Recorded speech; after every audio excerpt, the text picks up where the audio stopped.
Hey everybody, welcome back. It's Wednesday, September the 4th, and this is Monday Morning Briefing, episode number 124. I know we haven't had one in a few weeks since we got back from Waco. We had one right the week after the Waco show, and got back in the shop. We got the shop put back together, as we talked about in the last briefing, and we've just been really busy. I've been working on saddles, working on some videos, working on some new products that are going to be coming out. If you're a member of the newsletter, then you're aware of one of them that came out this past weekend. We did do a pre-order on that to the newsletter, kind of exclusively to them to let them get their copy, and that they pretty well bought it out. So thank you guys for being a part of the newsletter, those that partook in that, and we've got more on the way. So hopefully in the next couple of days, hopefully by the end of the week, we will have those on the website open to everybody, and we'll put it on social media and that kind of deal. But it's a really good little product. But we do have a new product that we just got kind of started today, or just got in today, the dies for it, which I'll talk about. But if you've seen our project video and maybe you've purchased our pattern pack or just made a couple breast collars off of that video in your style, the three-piece breast collar has done really well. It's been a good pattern pack. It's a good project. A lot of people want to build tack. If you do leather work, you'll usually always have somebody come to you, even though you may not do a lot of saddle stuff, but they may want a breast collar or maybe a head stall, things like that. They're really not that complicated, and we are working to add more tack items to our channel so that you can see, even if you're not really involved in the equine industry, the horse industry, you can kind of see how those products go together. They're really not that hard, and they're a great way to make some really neat stuff and have fun with those.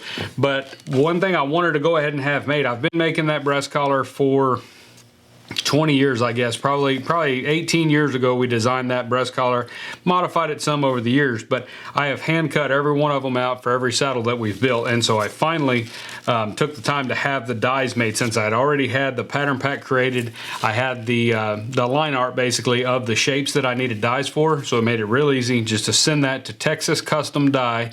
That's who I use on all of our dies, and they sent us back a complete set of dies here that we'll cut out. I've got for the side pieces, I've got a left and a right, so I can cut those out, as well as the down piece or the middle section.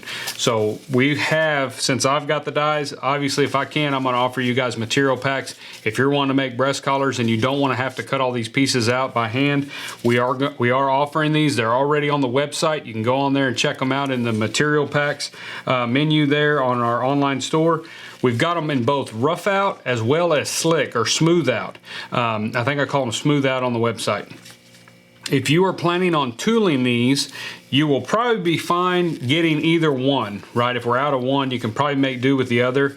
But just know that when I cut those out, if I'm signifying them to Claudia and them up here, if I'm putting them in the rough out box, I have clicked them out from the rough out side. So there may be some blemishes and things on the slick side. There also may be some light color difference, just because I'm cutting these out of 13, 15 ounce skirting leather, the scrap that I have from building saddles and everything. This is probably one of the only products that we're offering in material packs that's that heavy a leather. And so I'm just going through my scraps, my portions, my big pieces, and I'm cutting out breast collar pieces, not only for the material packs, but also for myself, so we can make some for the store and things like that, saddles that I'm making. But just understand, if you want rough out, buy the rough out ones, because when you die cut with a die, so it's a sharp blade basically, and it goes on the clicker, and then you obviously press it in like a big cookie cutter. When it does cut that, it does slightly round the top edge. Not a big deal, because we're going to sand and we're going to edge that with a heavier edger anyway. But just so that you know, when you do that, my clicker bed, we cut a lot of stuff on that, so it's got a lot of marks and stuff in there. So sometimes, not so bad on the 13, 15 ounce leather, but sometimes you'll get marks along this edge from the clicker bed, and so that's another thing to contend with. And also, like I said, if I'm cutting rough out or slick, I'm cutting from the side I want that product to be for. So just keep that in mind. We're going to try to match them up as the girls put them in a package. They'll try to make sure that the light, the color matches pretty well. But we've got them both in the smooth out and the rough out. So if you're wanting to build those, I do have dies for the liners and things, but I don't keep a lot of latigo or excess harness laying around, so we're not offering that with this material pack. All it comes with is both the left and the right long side and your center section, which honestly this is the hardest one to cut out. It's a little bit of a booger to cut out, you know, just by hand. So, but it'll come with those 3 pieces, 13, 15 ounce Herman Oak skirting leather. So if you're wanting to build some breast collars, there you go. You got to get your own hardware and you got to get your own lining material, but that's a good start to the project, and kind of cuts down, especially if you don't keep a lot of 13, 15 around, that's a good way to go. But I do highly recommend Texas Custom Dies for these. They do a really, really good job. Fast turnaround for dies. I feel like it's very quick. I honestly kind of forgot I had sent them this file, and then they had emailed me shortly after I sent it to them, giving me a quote, and then we were busy, I think, going to Waco and everything, and I didn't have time to respond and got busy and then kind of forgot about it. And so last week I ended up telling them, yeah, let's make them, and I got them today. And so that's a pretty quick turnaround.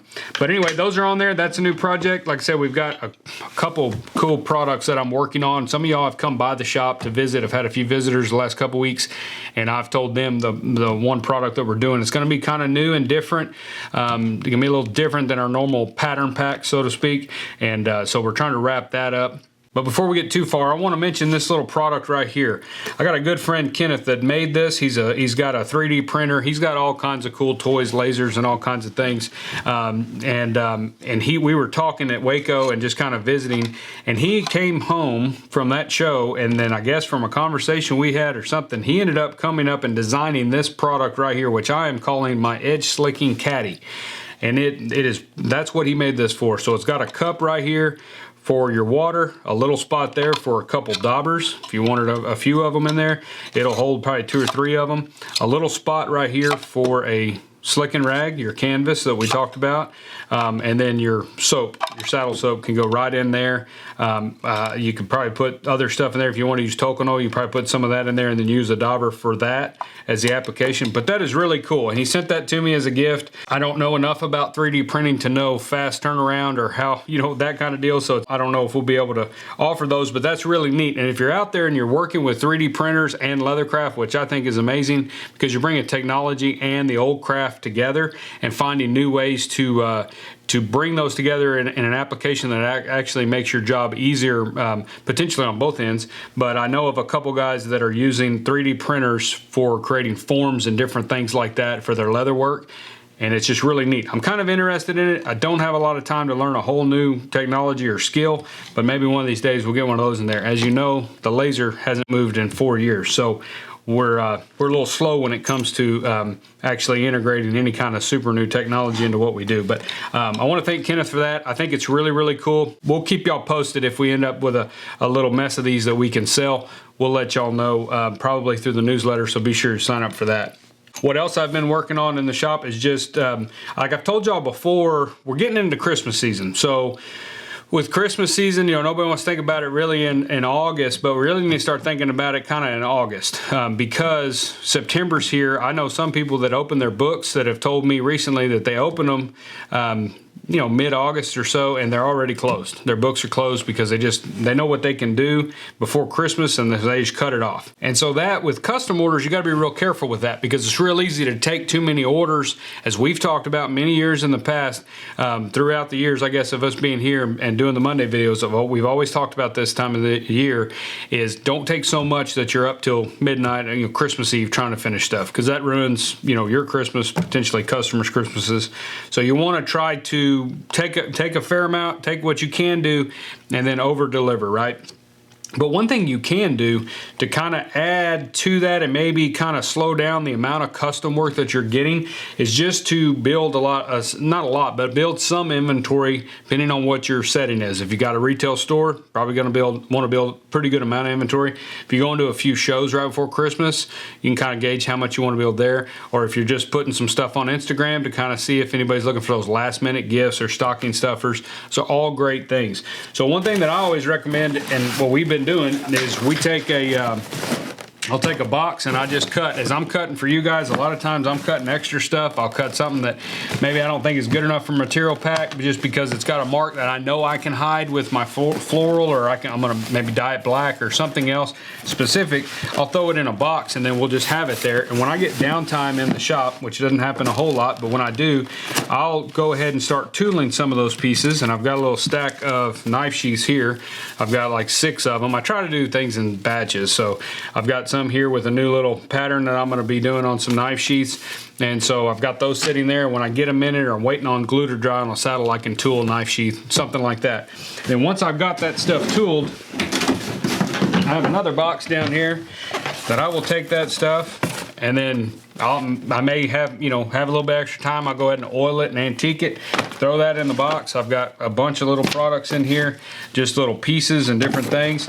And then I can just throw them in the box. They're done, they're tooled, they're ready to go. When I get some time, then I can sit down either on a Saturday or, a Sunday, or even an evening like today, Wednesday evening, I could sit down and put a purse together, or put a wristlet together, or maybe some knife sheaths. And that's what I did this weekend, or this past week, is I ended up kind of throughout my day moving around, cutting for Claudia, doing things, helping the kids, and then on the phone, that sort of thing. I was able to still put together a mess of wallets. I've got 2 reams here, I guess you'd call them, of not wallets, knife sheaths, and I put together a whole bunch. I've got some large, for the large pancake knife sheaths. I've got a bunch of the trapper knife sheaths, just in assortments. A lot of basket stamps, because those go pretty fast, and customers like those. So just in doing that, as I had time, no big hurry, no deadline, I'm able to put together quite a few products for our store, just so that we have stuff as we get closer to Christmas. Now, we're in Moulton. Most of y'all have been by here, or a lot of y'all have been by here and stuff and seen the store. Not a whole lot of traffic here. So during just a day-to-day thing, we don't get a lot of shoppers really, but during Christmas season, it does pick up. And usually around Thanksgiving and so, we'll start having some more local-ish, kind of people within the county that hear about the store. They'll come by and see what we've got. So we want to have some inventory out there for them to look at.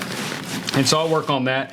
And every once in a while, I'll work on something that's a little more complicated, maybe a little more higher end, something that I want to make to see if I can do something. And this is one of those items. This is, if y'all follow us on Instagram, you may have seen us tool this this feather pattern on this guitar strap. Now we've got some, I've done a bunch of feathers on things and different stuff like that, and you got to see me do some resisting flowers on our saddle for the World Leather debut. Well, I wanted to try it on this guitar strap here with these feathers and just see what it looked like, and I was really happy with how it turned out. But even after it was tooled, I wanted to try a new liner. So what I did was, and I may do a video showing this, because I think it looks really neat.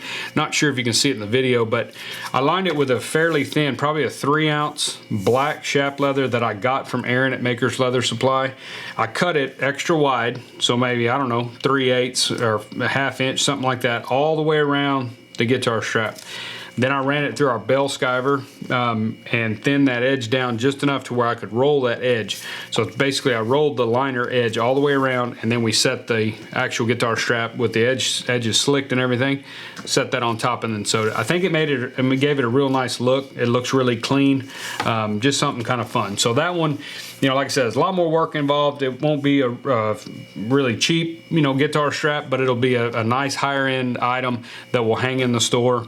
And you never know with stuff like that. I would never suggest you build 200 items that are all just super elaborate and super ornate and really expensive, just because you want to have something for everybody. If you're kind of building an inventory, if you're building it for a show or your store or your online store, whatever, you want to have a little variation in there where you've got some stuff that is a little cheaper, like these little knife sheaths here. They just have the Republic of Texas seal in them. These are cheaper than, say, this floral one, but they're still both knife sheaths, so we're not talking $100 bill for these.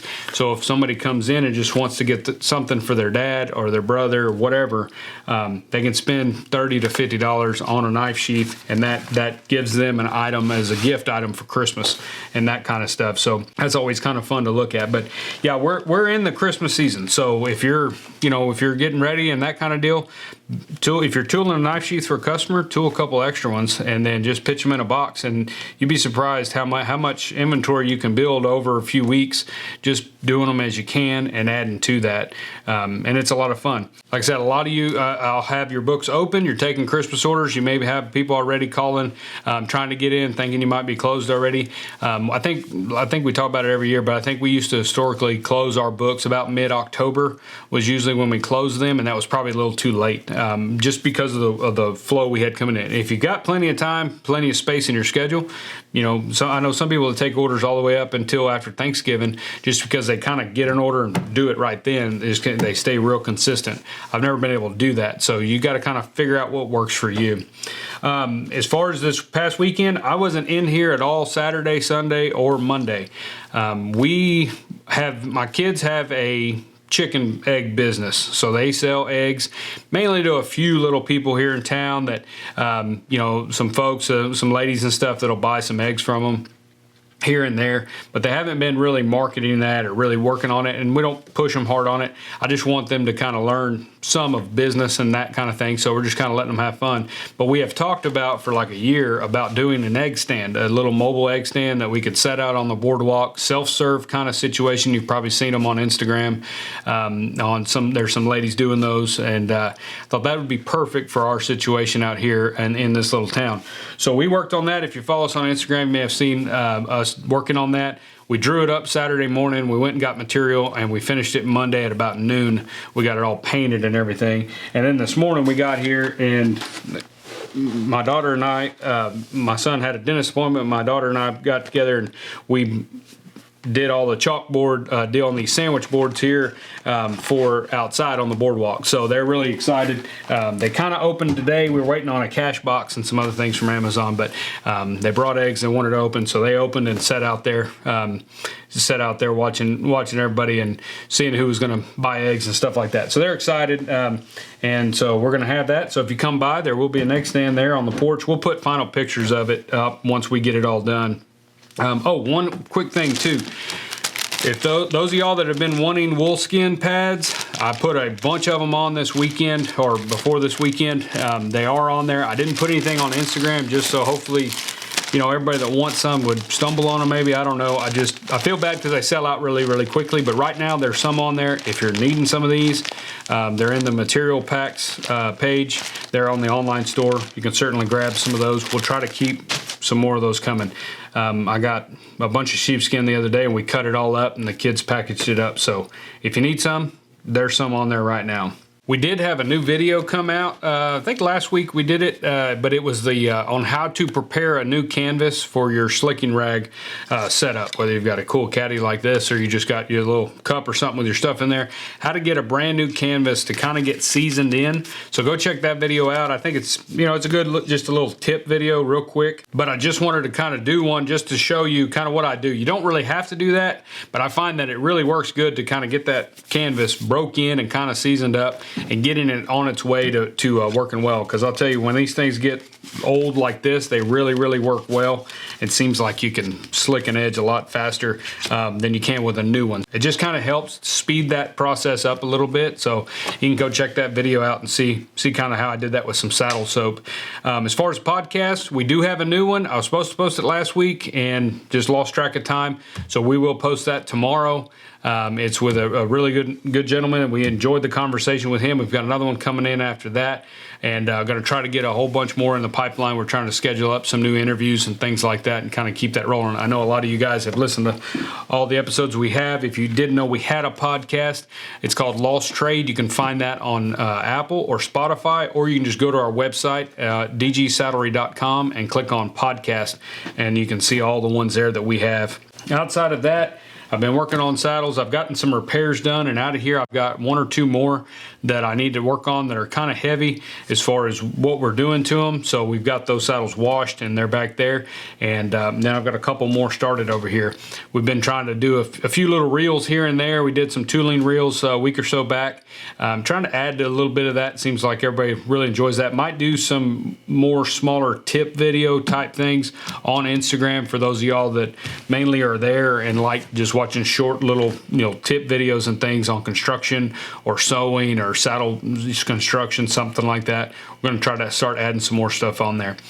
We've also got a friend of ours that has been helping us a couple days a week in the shop, just coming in just to give us a hand with some shipping, just some organizing things. She's working out really good, and but she's been here a couple of weeks, I guess, just once or twice a week.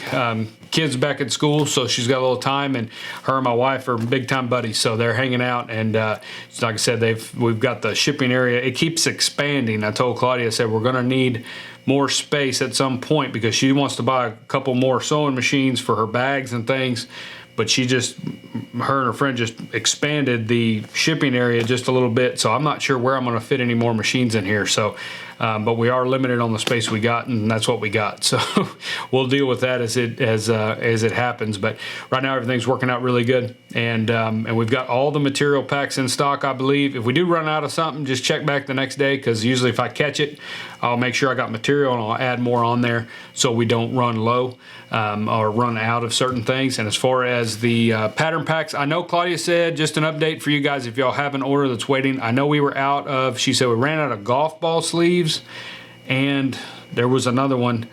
But we have those on order with a rush on them, ASAP kind of thing, and our printers are really, really good at getting us a refill real quick. I don't know how we missed those, because we do inventory now with her coming in, and we're having her maybe check inventory, at least thumb through it a little bit once a week, just to try to make sure that we're not thinking we have 10 of something and really we only have one. So hopefully that'll limit some of those back order deals. But if you have an order and it hasn't left, that's probably why. All the other orders are gone from the weekend.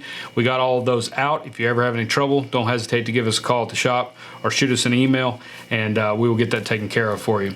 I'm gonna get back to work. Actually, it's late in the evening. I'm actually gonna probably wrap it up here and head to the house and start feeding the barn. Kids got cattle in the barn for their projects and stuff, so we'll be in the barn tonight doing that. But we want to thank y'all for being here. We want to thank you for watching the videos and for subscribing. Follow us on Instagram, all those things. And thank you too to everybody that's a part of the Leathercraft newsletter. We really appreciate you guys' feedback and support, having y'all in there with us. It's a really good deal. If you're not a member of our Leathercraft newsletter, you can go to dgsaddlery.com and sign up. There's a bunch of forms all over the website on all the pages there. You just plug in your name and your email address. That'll get you connected with us, and you'll get kind of the first notification as far as new products or pre-orders or anything going on, or maybe classes or anything that's going to be coming up in the future. You'll want to be in there and be a part of that. I appreciate you guys watching, and we'll see y'all next week in the Monday Morning Briefing.